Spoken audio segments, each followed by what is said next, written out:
The snow had fallen heavy that winter in northern Michigan. Old-timers in town said it was the worst they'd seen since the late 70s, when blizzards swallowed highways whole and trapped families in their homes for weeks. Out on County Road 14, miles from the nearest gas station or grocery store, the Weaver family's house stood against the wind, an old farmhouse that had been in their blood for generations. By January of 1994, the four of them, Richard Weaver, his wife Carol, and their children, 12-year-old Hannah and 8-year-old Samuel, were settling into another year in the countryside. To the neighbors who rarely saw them, they seemed like any other quiet family keeping to themselves. Richard ran a modest business repairing farm equipment. Carol worked part-time at the post office in town. Hannah went to school but was shy, often skipping class when she felt sick. And Samuel, energetic but asthmatic, hardly left his mother's side. Then one day in late February, the Weavers were simply gone. It started small. Carol didn't show up to work. Richard missed 2 scheduled repairs. The kids were absent from school. At first, people in town assumed they had left to visit relatives. Families in rural Michigan often disappeared for weeks at a time, especially when the roads were bad. But by the second week, with their mailbox overflowing and no signs of life at the house, neighbors grew uneasy. Sheriff Tom Garland drove out to the farmhouse himself. What he found only deepened the mystery. The driveway was covered in snow, without tire tracks. Inside the house, everything looked normal. There was food in the pantry. The beds were made. A half-finished jigsaw puzzle sat on the dining room table. But the family was nowhere to be found. No sign of struggle, no farewell note, not even footprints in the snow leading away from the house. Police opened a missing persons case, but with no leads, it quickly went cold. By spring of 1994, the Weaver family had become just another name on a list of rural disappearances, whispered about in diners, and gossiped over by those who claimed to have seen strange lights near the farmhouse at night. Years passed. The farmhouse was abandoned, the land overgrown. The sheriff retired. People forgot. It wasn't until 2004, when a new detective named Angela Morris reopened the case, that anyone thought to look deeper. She found the old evidence boxes in storage, dusty files, photographs, and one small object overlooked by the original investigators. A black Canon film camera, retrieved from the Weaver home. The label read simply, "Found in kitchen drawer." No one had ever bothered to develop the film. When Angela sent the roll to the lab, she expected blurry family snapshots. Birthdays, holidays, maybe kids playing in the yard. What came back made her stomach knot. The first few pictures were exactly that. Smiling faces at the dinner table, Carol holding a birthday cake, Hannah and Samuel playing in the snow. But then, the photographs changed. One showed the family in the living room at night, all 4 of them sitting rigidly on the couch, eyes wide, staring directly into the camera. Another showed the back door, half open, a figure standing in the darkness beyond. Tall, pale, featureless. The final frame was overexposed, but if you looked closely, you could see Richard's hand, reaching toward the lens, as though trying to block it. The lab technician had scrawled a note in the envelope. Who took these photos? Angela stared at the prints for a long time, her skin prickling. For the first time in 10 years, the Weaver case felt alive again. And what unnerved her most was not what she could see in the photographs, but the faint suggestion, in the reflection of a window, that whoever had been behind the camera was still inside the house. Detective Angela Morris had handled cold cases before, but nothing like this. She sat at her desk in the dim back office of the county sheriff's department. The photos spread out before her, each one carefully sleeved in protective plastic. At first glance, they might have been dismissed as the oddities of an old roll of film. Overexposure, lens flares, tricks of light. But Angela's instincts told her otherwise. She studied the photograph of the family on the couch, noting the stiffness in their posture. Their eyes weren't smiling. They were wide, fixed, almost frightened. It didn't look staged. And then, There was the figure by the door. Angela had enlarged that image, but the result only deepened the strangeness. The figure seemed humanoid, but lacked detail. No features on the face, no definition in the body. Just a pale blur, tall and slender, with shoulders that seemed almost too narrow to be natural. The last photo, the one with Richard's hand, haunted her most of all. He looked as though he'd been startled, reaching out in panic as though to stop whoever held the camera. The image cut off abruptly at the fingertips. Angela rubbed her temples. A chill ran up her spine, though the office heater hummed loudly in the corner. She needed context. The first step was to visit the Weaver farmhouse, now long abandoned. That morning, she signed out the keys from the property clerk and drove out along County Road 14. Snow still covered the ground, though not as deep as the winter of '94.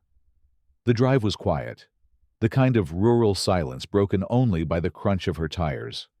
The farmhouse appeared just as she remembered from the file photos. Weathered wood, shutters hanging crooked, the porch sagging slightly under years of neglect. The land around it had grown wild. Birch trees leaned close, their branches scraping against the siding in the wind.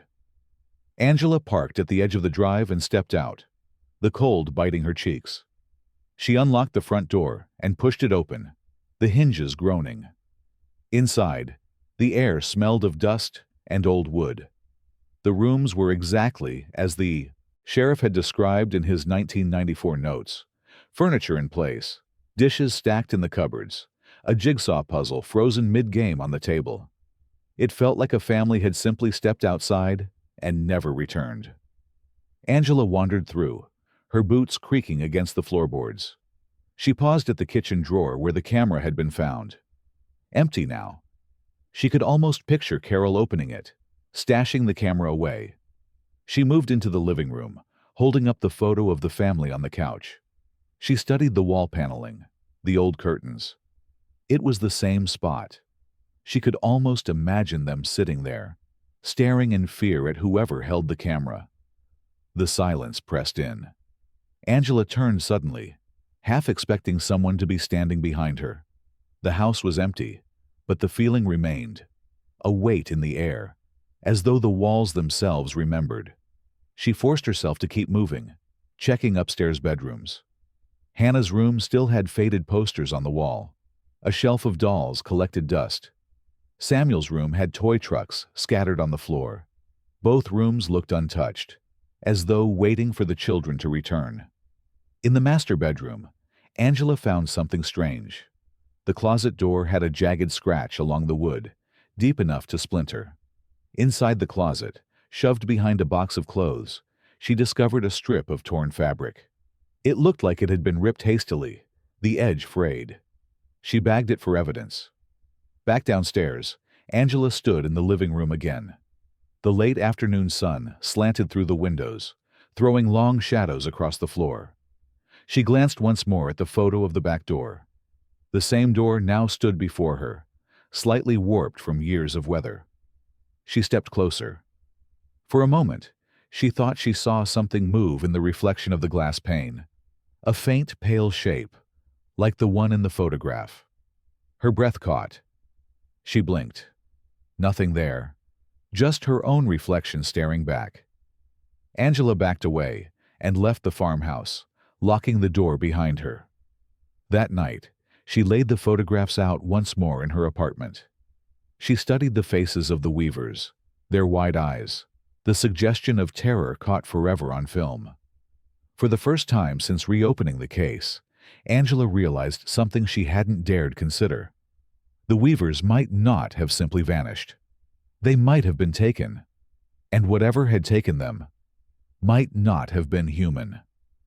Detective Angela Morris didn't sleep that night. Every time she closed her eyes, she saw the Weaver family's faces, their wide, terrified stares, and the pale, faceless figure in the doorway. She tossed in bed until dawn, when she finally gave up and drove to the station. The cold case files were waiting for her. She pulled them all out, covering her desk with yellowing reports, Polaroids, and handwritten notes.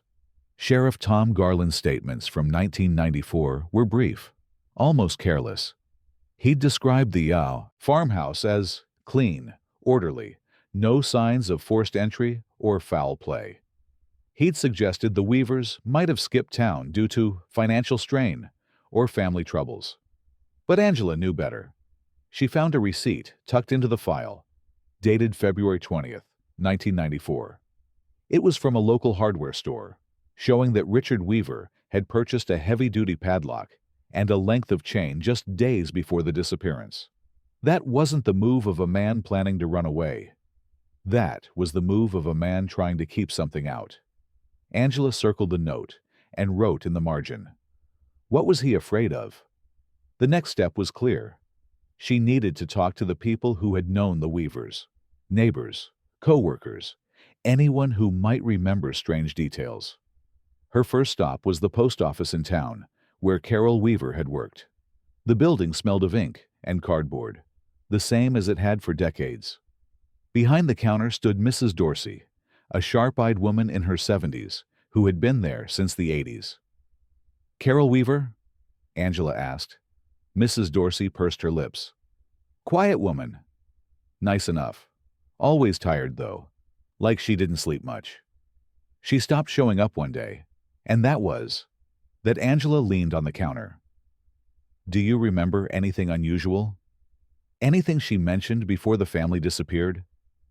The older woman hesitated.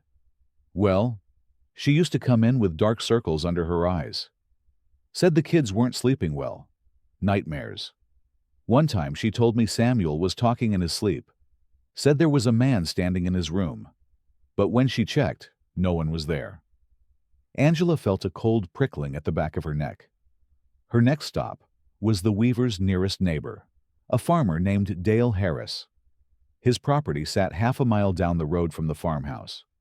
When Angela pulled up, he was splitting logs in his yard, his breath fogging in the cold. "The Weavers," he said, wiping sweat from his brow. "Don't much like to talk about 'em. Strange things out there before they vanished." "What kind of strange things?" Angela asked. Dale shifted uncomfortably. "Lights in the woods. Pale, like lanterns, but floating high up. Sometimes I'd hear noises, like whispering carried on the wind. My dogs wouldn't go near their property. Always growling, hackles up." He paused. "One night, just before the family went missing, I heard a scream. Long, awful, like nothing human. Thought about calling it in, but by the time I got to the window, everything was quiet." Angela scribbled furiously in her notebook. "Did you ever go over there?" she asked. Dale shook his head. "Not a chance. Whatever was happening in that house, I didn't want any part of it." As Angela drove away, she felt the weight of his words. Lights in the woods, whispers, screams. It all lined up with what she had seen in the photographs. Back at her apartment that night, she laid the photos out again, staring at the faceless figure. She thought about Samuel's nightmares, about the scream Dale Harris had heard. She picked up the final photo, the one with Richard's hand reaching toward the lens. She noticed something she hadn't before. In the corner of the frame, almost hidden in the blur, was a second hand. Not Richard's. Thin, pale, fingers too long. Angela's stomach twisted. Whoever had been behind the camera wasn't just taking photographs. They had been inside the house, close enough to touch. She turned the photo over and saw, faintly scratched into the back of the print, words that hadn't been noted in the file. "Still here." Angela dropped the picture, her hands trembling. The case was no longer just about finding out what had happened 10 years ago. It was about surviving whatever was still waiting in that farmhouse. Angela spent the next morning staring at the scratched words on the back of the photograph. Still here. She'd considered the possibility of a prank, that someone had defaced the photo after the fact. But the handwriting wasn't ink or marker. The words were etched directly into the emulsion, carved into the print itself. That would have required doing it the moment the photo was developed. And these photos had sat untouched in evidence storage for 10 years. which left one possibility Angela didn't want to admit out loud. The message had been there all along, unnoticed until now. She slid the photos back into their sleeves, locked them in her desk, and decided to retrace the weaver's last known days. The hardware store was her first stop. The bell above the door jingled as she stepped inside, the air thick with sawdust and oil. An elderly man behind the counter adjusted his glasses. "Morning. Can I help you?" Angela introduced herself and asked about Richard Weaver. The man's face clouded. "That was a long time ago. I remember him, though. Came in jittery, like he was in a hurry. Bought a padlock and chain. I asked if he was fixing up the barn, but he didn't answer. Just kept looking over his shoulder, like he expected someone to follow him." "Did he say anything else?" Angela pressed. The man hesitated. "One thing. Right before he left, he leaned close and asked me if I'd ever seen shadows move on their own." Angela felt her chest tighten. "What did you say?" "I laughed." Thought he was joking. But he didn't laugh back.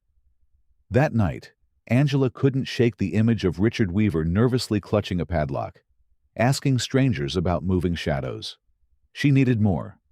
The county library's microfilm archive yielded a small but strange detail.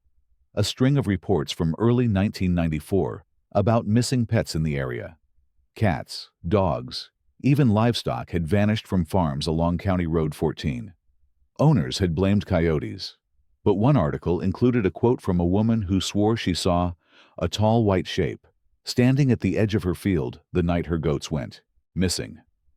The further Angela dug, the more she found. Whispers of figures in the woods, odd lights, doors unlocking themselves, and always near the Weaver property. By evening, Angela decided she had to return to the farmhouse. She wasn't sure why. Instinct, maybe. Or the gnawing sense that the house itself held answers. She arrived just before dark, the sky bleeding orange across the horizon. The house loomed, silent and sagging. Angela stepped inside, flashlight in hand. The air was colder than before, the smell of damp wood stronger. She moved through the kitchen, the living room, and finally back to the door from the photograph. Her light swept across the warped glass. For a split second, she saw it. A pale shape in the reflection, tall and still, standing behind her. She spun around, heart hammering. Nothing. Just the empty living room. Angela forced herself to breathe. She raised her camera, her own digital Nikon, and snapped a picture of the door, then another of the room behind her. The silence was suffocating. Every creak of the old house sounded like footsteps. She decided to leave. Back in her car, hands trembling on the wheel, she reviewed the digital photos she had just taken. The first one showed the door exactly as it was. The second made her stomach drop. In the corner of the frame, standing in the shadows of the living room, was the same pale figure from the Weaver's old film roll. Angela's blood went cold. It wasn't just in the photographs from 1994. It was still here. And now, it was watching her. Angela printed the 2 photos the next morning, her hands shaking as she fed them into the department printer. She pinned them to the evidence board beside the Weaver's photos from 1994. The resemblance was undeniable. The same pale figure, faceless, tall, standing just at the edge of the frame like it belonged there. But this time, the figure wasn't haunting the Weavers. It was following her.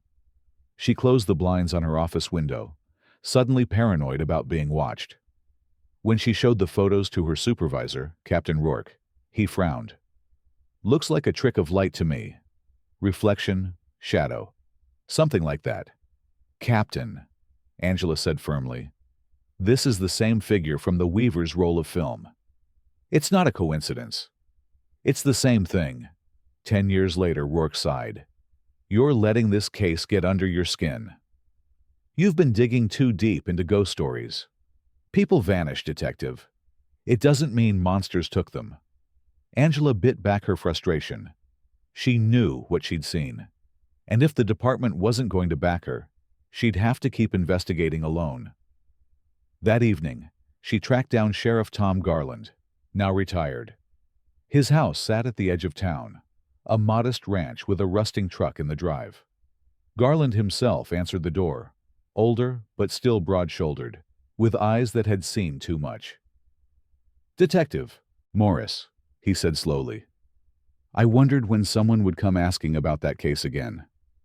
Inside, over a cup of black coffee, Garland confessed what he'd never written in his official reports. "I didn't put everything in the file," he said, his voice low. "Didn't seem safe. When I searched the Weaver house back in '94, I found more than a missing family. The upstairs closets had scratch marks, deep ones, like something tried to claw its way out. And the kids' rooms, they were cold. I mean ice cold, like you'd opened a freezer. But the furnace was running fine." Angela leaned forward. "Why didn't you include that in your report?" Garland gave her a hard look. "Because I wanted to keep my badge. No one in this town wants to hear about monsters in the woods. They'd have laughed me out of the department." He hesitated before adding, "I still have nightmares about that place. About what I saw. Shadows moving on their own. And a sound. Like whispering, but coming from inside the walls." Angela's skin prickled. "What do you think happened to the Weavers?" she asked quietly. Garland rubbed his jaw. "I think they locked themselves in that house, tried to keep something out. And I think it got in anyway." That night, back in her apartment, Angela pulled out the photographs one more time. The Weavers staring wide-eyed at the camera. The figure in the doorway. Richard's hand reaching toward the lens. And her own digital photo of the pale shape in the farmhouse. She taped them in a row on her wall. A timeline. 1994. The Weavers disappear. Photographs capture something impossible. 2004. She investigates. The same figure appears again, now watching her. Her phone buzzed suddenly, startling her. A text from an unknown number. She opened it and froze. It was a photo, taken from outside her apartment window. The angle was unmistakable. Someone had been standing in the dark parking lot, looking in. And in the glass reflection behind her, tall and pale, was the same faceless figure. Angela dropped the phone.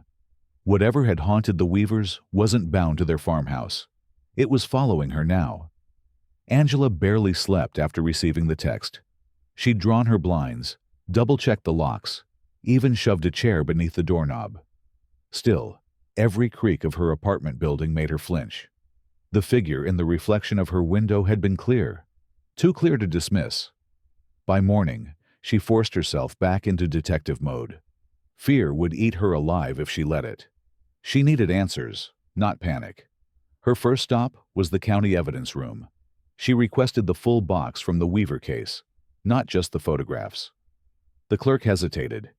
"You really want to go through all that old junk?" But handed it over. Angela hauled it into a private room and spread everything across the table. There were transcripts of interviews with teachers and co-workers, notes about finances, a few pieces of clothing bagged as evidence. But buried at the bottom of the box, beneath stacks of manila folders, was something she hadn't seen mentioned anywhere in the official reports. A small cassette tape, labeled in faded pen. Weaver, February 18th, 1994. Her pulse quickened. She found an old tape recorder, slid the cassette inside, and pressed play. At first, there was only static. Then a man's voice. Richard Weaver. "Don't know if this will matter, if anyone ever finds it. But we can't keep pretending it's not real. Carol hears it at night. The kids wake up screaming. Samuel says it comes into his room. Stands in the corner. Just watching." There was a pause. A crackle of breath close to the microphone. "I tried to lock the doors. I nailed the windows shut. But it doesn't matter. It's already inside. I don't know what it wants." A sound followed. Faint, but chilling. A whisper. Layered, like many voices speaking at once. Richard's voice rose, panicked. It's here again! God help us. The tape cut off. Angela sat frozen, the recorder humming. The room felt colder, as though the whispers had leaked from the tape into the air around her. She rewound it, listening again. The whispering wasn't random. It had rhythm, almost like words, but too distorted to understand. She made a note to send it to the lab for enhancement. Her phone buzzed then, making her jump. A voicemail. She hadn't heard it ring.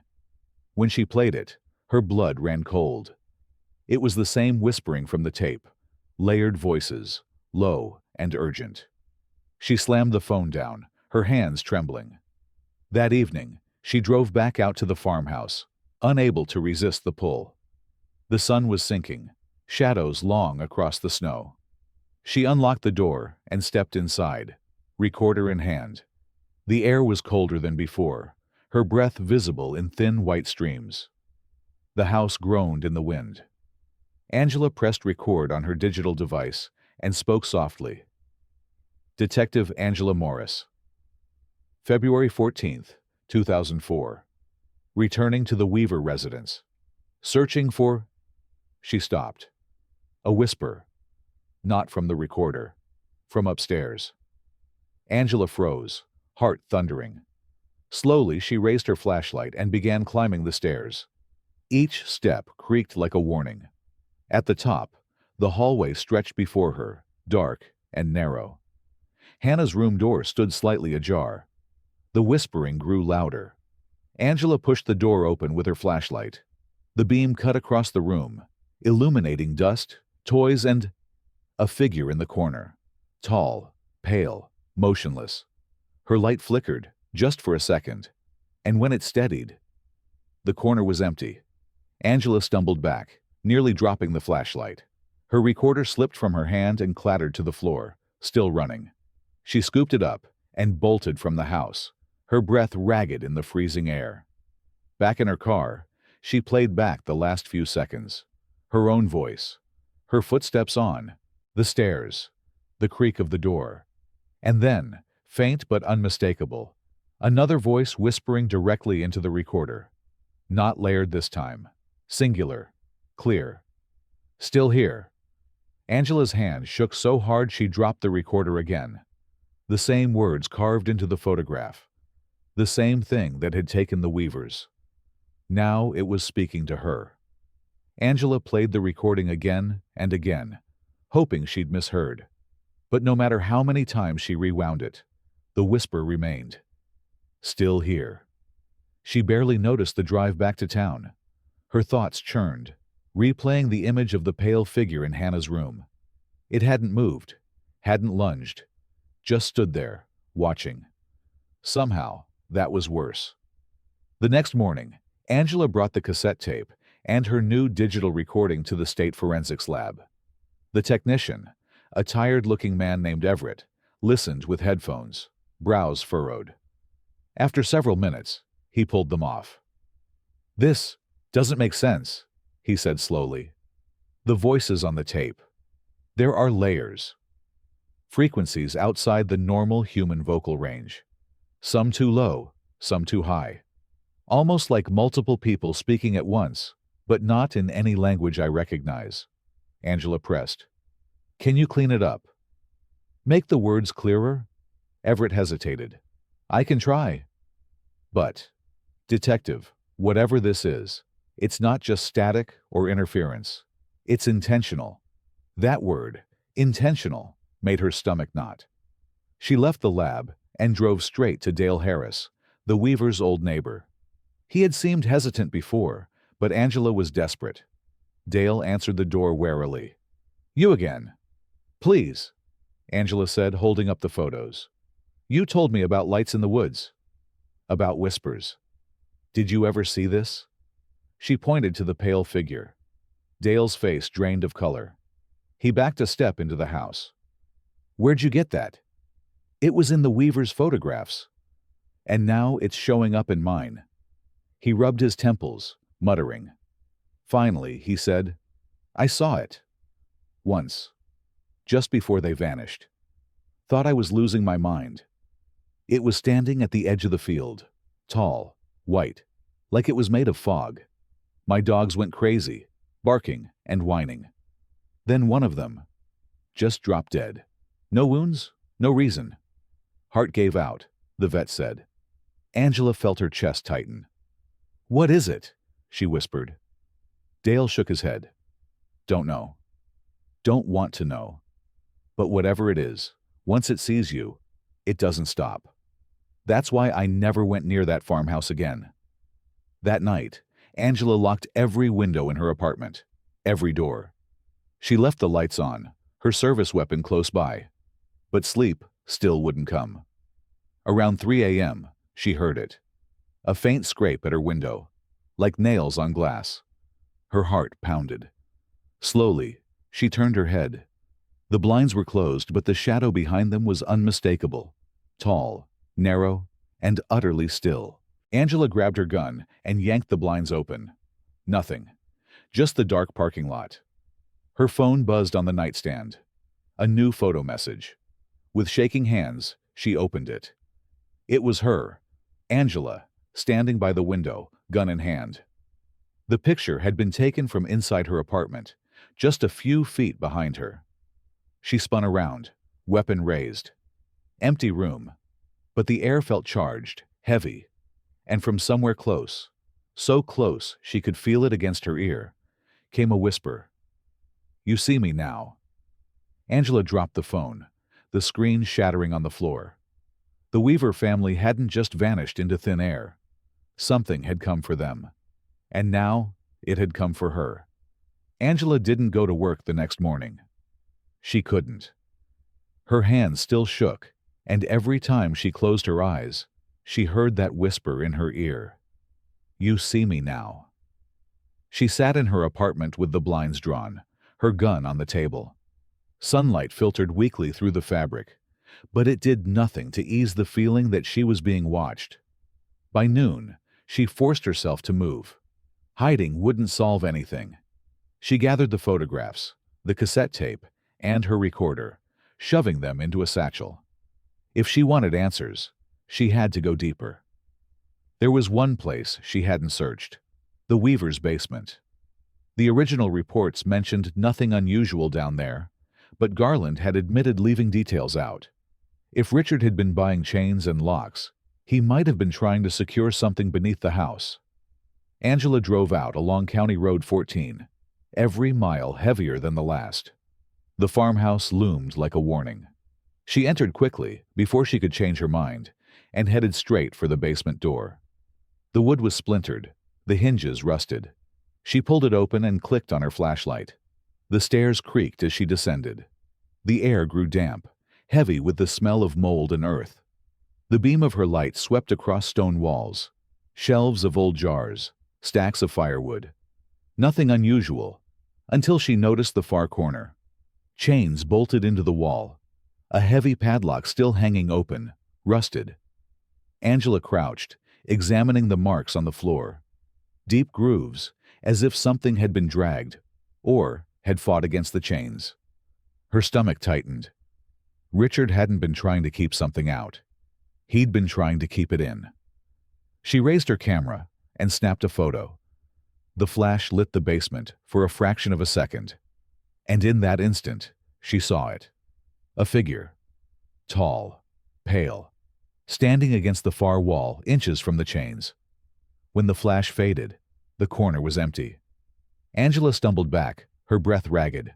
She snapped another photo, hands trembling. Empty corner. Another. Empty. Then she lowered the camera, and her flashlight flickered. The figure was closer now. She bolted up the stairs, slamming the basement door behind her. Her chest heaved as she pressed her back to the wall, gun raised. Silence. Then, from the other side of the door, 3 slow knocks. Angela fled the house. She didn't stop driving until she reached Sheriff Garland's home. He opened the door to find her pale, shaking, clutching the satchel of evidence. "You were right," she gasped. "There's something in that house." Something the Weavers tried to contain. Garland's face hardened. He motioned her inside, locking the door behind them. "I never told you everything," he said. After they vanished, I went back one night. Alone. I thought maybe I'd missed something. In the basement, I found the chains, and I heard whispering. Same as you. It followed me for weeks after that. In reflections. In dreams. Then, one night, it stopped. I thought I was free.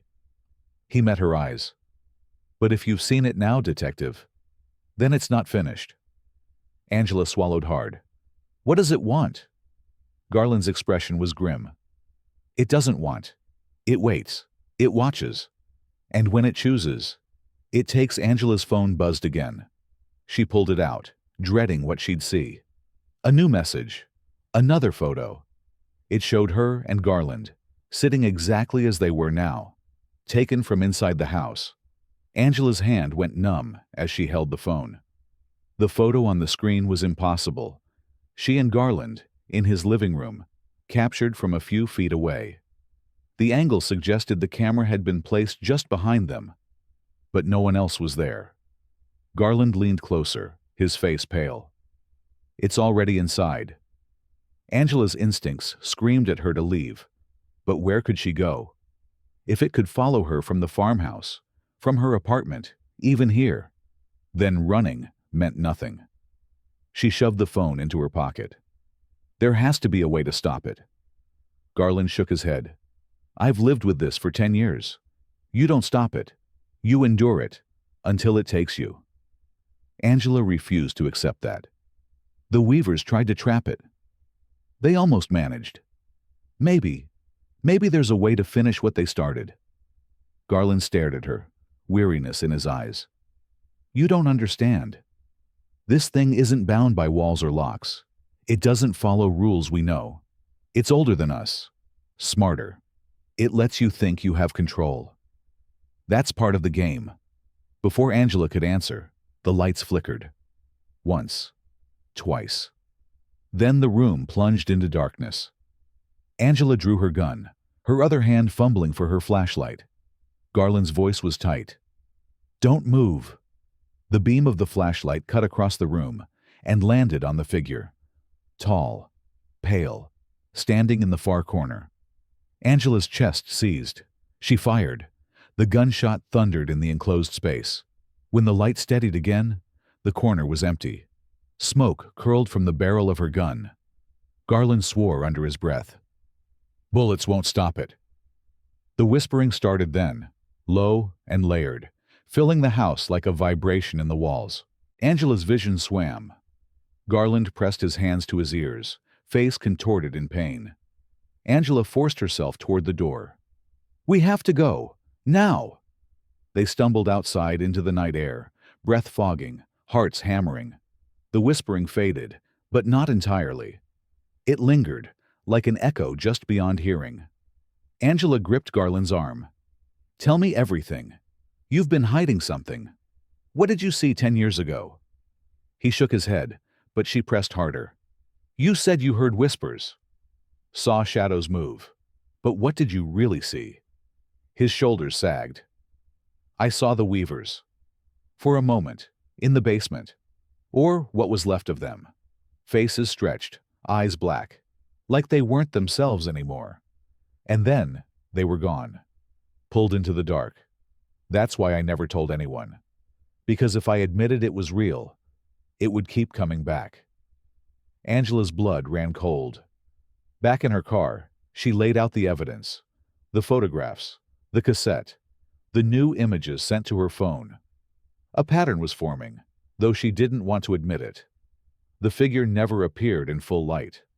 Always in shadows, in reflections, on film, on tape. It thrived in being seen indirectly, captured, recorded.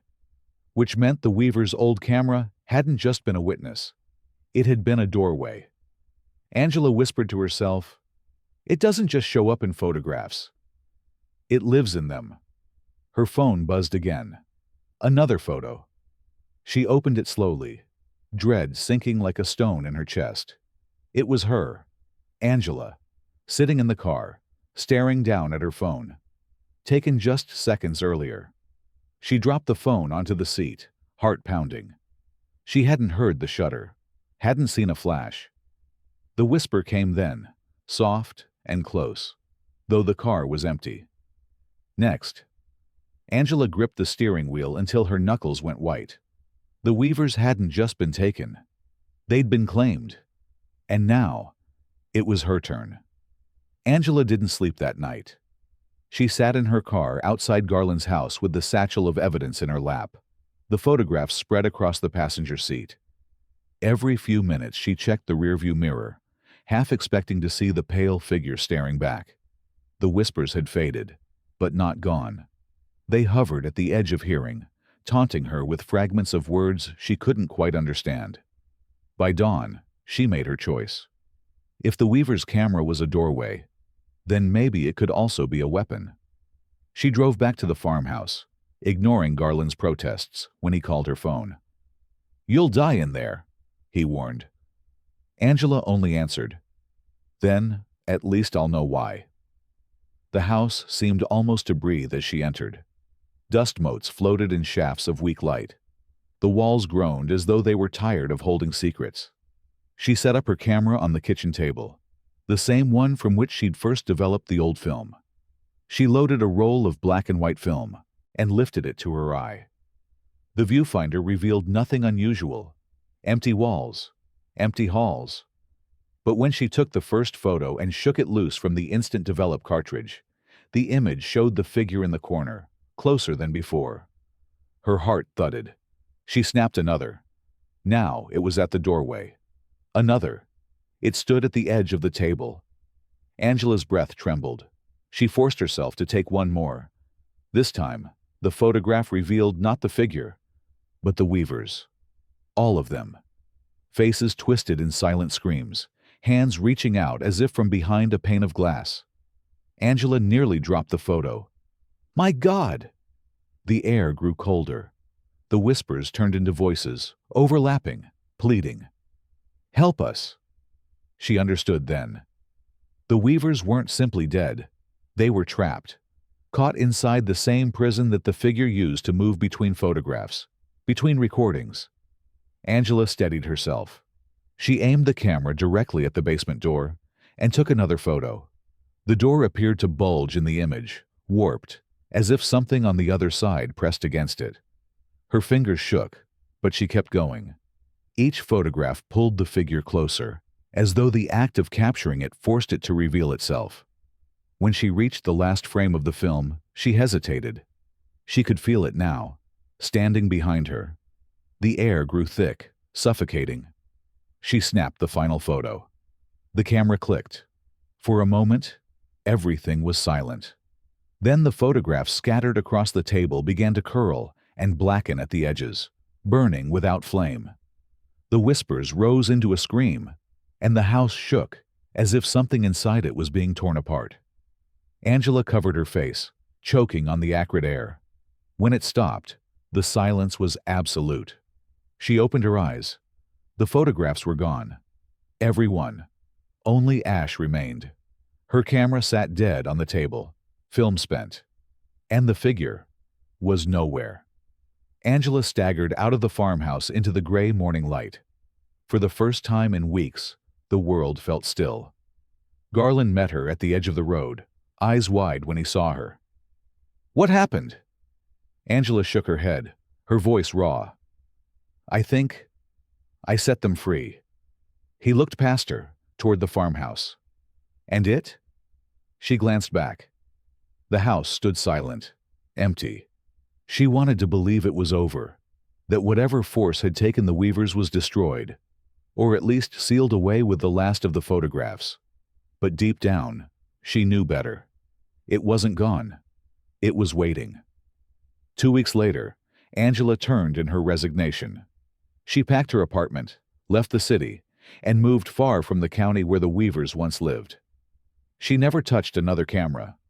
But sometimes, late at night, when her phone buzzed unexpectedly, she hesitated to look. Because one day, she knew, the screen might show her face. And behind her, in the corner, something pale and patient, waiting to claim its next family.